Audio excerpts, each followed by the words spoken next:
Hi everyone and welcome to a new Path of Exile video. Can you turn your magic find Deadeye into a 5-way carry? Today we are going to talk about that. First of all, let me explain what a 5-way is and how you can do it. Basically, with the Legion season they introduce a new kind of endgame content. Basically you are entering 2 or more emblems in your map device to unlock the domain of the timeless conflict, and inside of it you can interact with a monolith to spawn some monsters, and every time you kill a general you can go back to the center to respawn some of the monsters. By doing a 4-way with 4 different emblems you can unlock the 5-slot map device that allows you to run the 5-way carries. And the 5-way carry is you helping other people to complete this Legion encounter with 5 different emblems. 5 ways are the most rewarding strategies in terms of exp per hour, and there is always people looking to buy service like this. But why should you convert your Magic Find build into a 5-way carry? The entry level of a Magic Find build usually can farm up to white tier maps.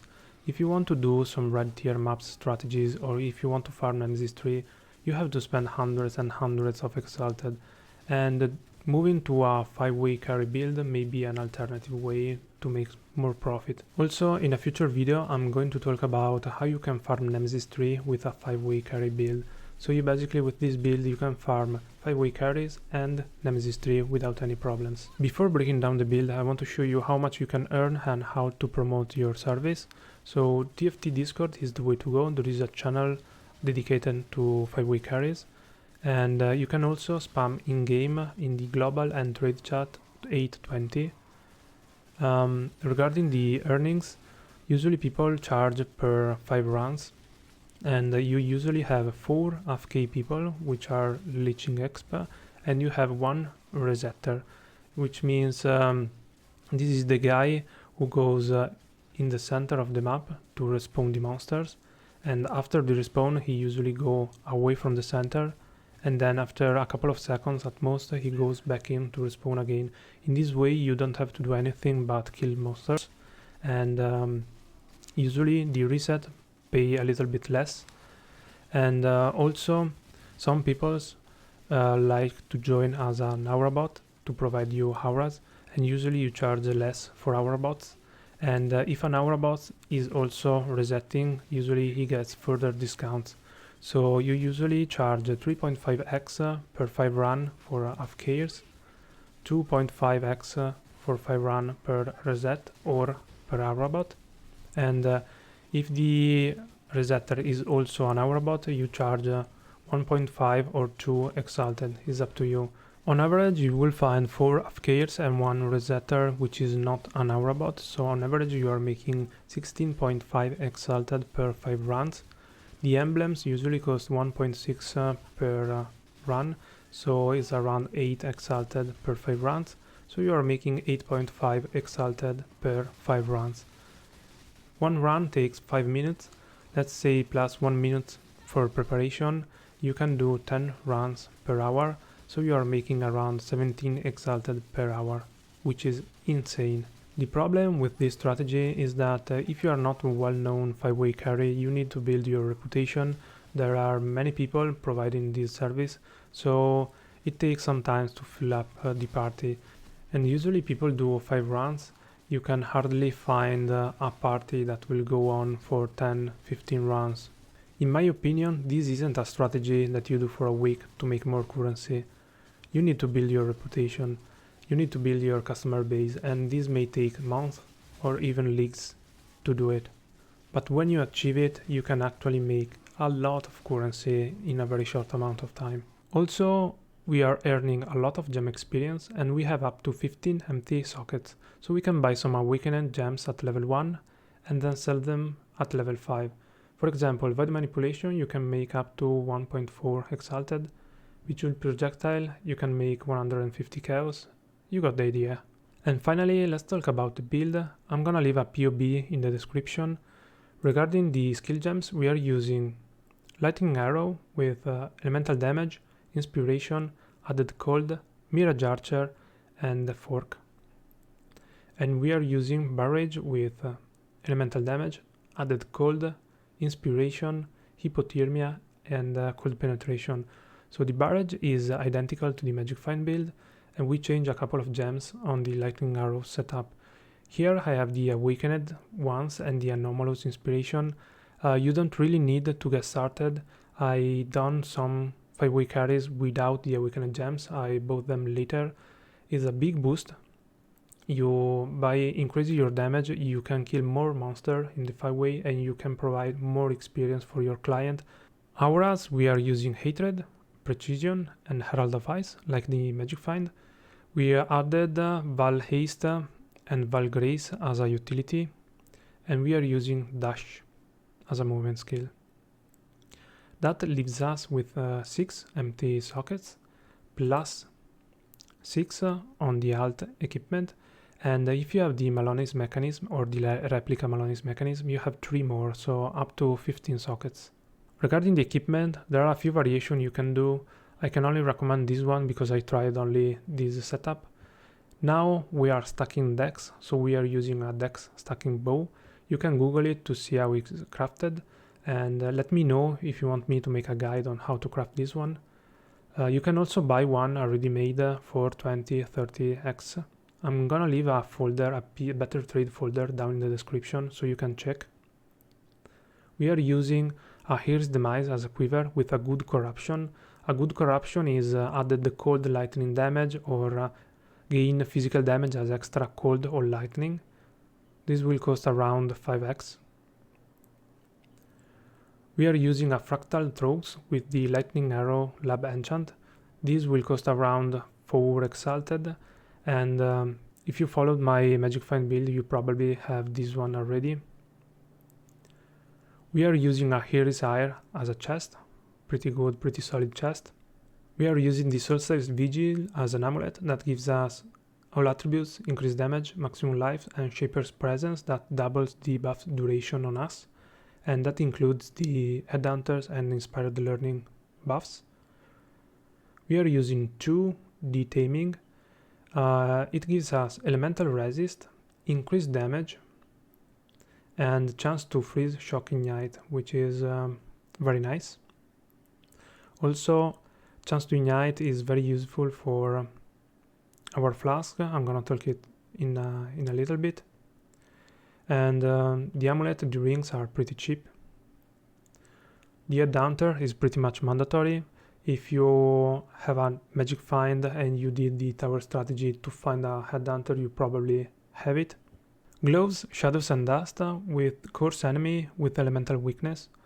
This will cost around 4x, pretty much needed. And then, yeah, I have super ugly boots, but you can just take any boots with some life, resistance, and movement speed. Regarding the flasks, we are going with Quicksilver. All the flasks are used when charges reach full, so you don't have to press the flask every time. And by doing 5-way carries, especially, you are always on flasks. Pretty nice. And we are using a Quicksilver. We are using an Aziri Promise for increased damage and some Leech. We are using the Overflowing Chalice for more damage. You can change these with a Bottled Fate later. We are using the Dying Sun for extra projectile and increased damage. And we are using a Cinder's Wallow Urna with reduced mana cost of skill, increased damage on ignited enemies, and that's super good because we have a lot of chance to ignite enemies thanks to the rings. And recover energy shield when you kill an enemy during the flask effect. So while doing 5-way carries and with an Headhunter and Inspired Learning, we will have the buffs that gives us a lot of energy shield, and that's an extra layer of survivability. And we are also using 3 Inspired Learnings. They cost around 5x right now, so with around 50-60 Exalted on top of your Headhunter, you should be able to get started with the 5-way carries. And as I show you, 50-60 Exalt, you're gonna make them back pretty soon if you go deep into 5-way carries.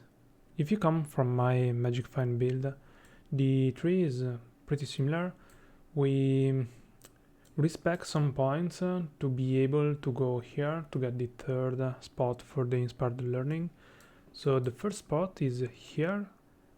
We switch out the Linus fall and we respec those points here.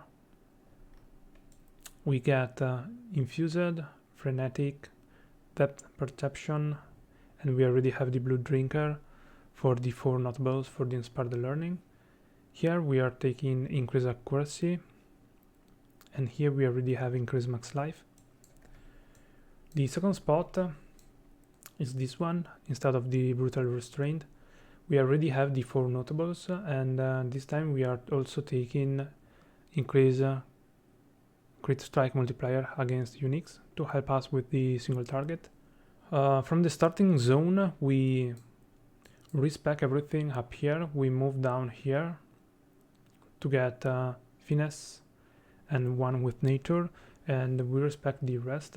Here the mana reservation, we don't need any more mana reservation because in my Magic Find build I use Grace as an aura, and now we are not using Grace as an aura anymore, so we don't really need more mana reservation, and we can drop everything here. Going down, Cold Mastery, we still have the conversion. Then here we still have the increased damage per 16 dexterity, and now since we are stacking dex, we take those nodes with plus 5 dex per allocated mastery. Here we are taking Fang of Frost. And then the third spot for the inspired learning is this one. We take the Vigorous and Savagery here, and we also take Revelry and Cloth and Chain to get the 4 notables for the inspired learnings. After that we have the Cluster Jewel. The Cluster Jewel is similar to the one I recommend in the Magic Find build. So we have increased lightning strike damage with Disorienting Display, which increases our damage, and Snowstorm, which increases our damage. For the medium Cluster Jewel we use 2, and the best in slot is Pressure Point and Quick Getaway. It is pretty expensive. You can also go with Basics of Pain and Quick Getaway. Those are all increased critical strike and increased damage. Here I'm using a Watcher's Eye. You don't really need the Watcher's Eye. This has damage penetrates cold resist, is pretty cheap, and it gives us a lot of damage. And here I have a jewel with life and damage. You can use the one from the Magic Find build, they are very similar. Another thing you can go with the last few points is this one, Primeval Force with increased elemental damage. You are taking this path right here, and then you can go increase effect of non-damaging elements. You can check the path of building to see in detail every mastery and everything. Because as mentioned earlier, in the description you can find the better trade folder for the 5-way gear. So I've only included the gear that is hard to find, and I didn't include some basic gear, like for example the chest, which is pretty simple to find. I didn't include the Solstice Vigil, the rings. They are pretty easy to find, pretty cheap. So here we have the quiver. You want to find one of those corruption here, and as you can see they range around 3-4x. The dex stacking bow, you can see here the modifiers. Bow attacks fire 2 additional arrows, pretty mandatory. Adds 3 cold damage, which means it gets the max roll on the dex stacking mod, which is 2 to 4 cold damage. This is pretty mandatory because if you get something like 1 to 3 or 2 to 3, the damage is way lower and you may find some difficult to clear everything. Also, if you can, try to go for the max attack speed and max penetration roll. Regarding the base, the thicket bow has more attack speed. The spine bow has more base attack and more crit strike chance. The imperial bow has more elemental damage. You can try to copy the item and import to your path of building to see which one gives you more damage. In my case, I bought the spine bow because it was cheaper than others and it gave me a good damage. Then we have the claws. There is only one way to find them with the elemental weakness on it. They range around 3-4x. Fractal throats with a lab enchant. There is only one way to find this. It costs 4x. And the Cinder's Wall of Urn, very important to find it with those modifiers here, in my opinion. As mentioned, they give us a lot of utility, damage increase, and it costs around 10 cows. The cool thing about this build is that if you want, you can go back to do magic find, and maybe it's even stronger because now we have 3 inspired learnings. So you can just go back to your old equipment and you can probably try to find a corrupted Sadima's Touch with elemental weakness if you want a course, or you can swap out the fractal throws for an Ascendant Chant with the Sniper's Mark, like this one. And in this way you can pretty much go and play magic find like earlier.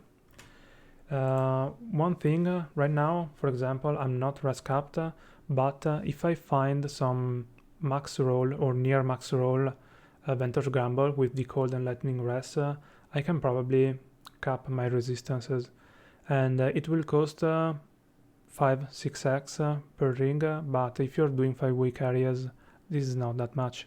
Also, I will go in more detail in a future video, but with this build I'm actually farming Nemesis 3 on Tropical Island with a super juiced map. I usually do it on stream, so if you go on twitch.tv/Koshido you can find me streaming Nemesis 3 farming.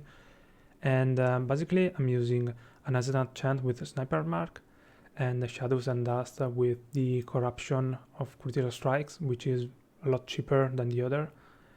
And with this setup I'm actually doing Nemesis 3 without changing anything, and also with the Wind Reaper. So to recap everything, we just saw how to change our Magic Find build into a 5-way carry build, and that 5-way carry build can actually be used to do Magic Find stuff and also to farm Nemesis 3. And that's it for today. Leave a like if you enjoyed the video, subscribe if you want more content like this, and if you have any question, please feel free to leave a comment down below. Thank you very much for watching, and stay safe, Exile.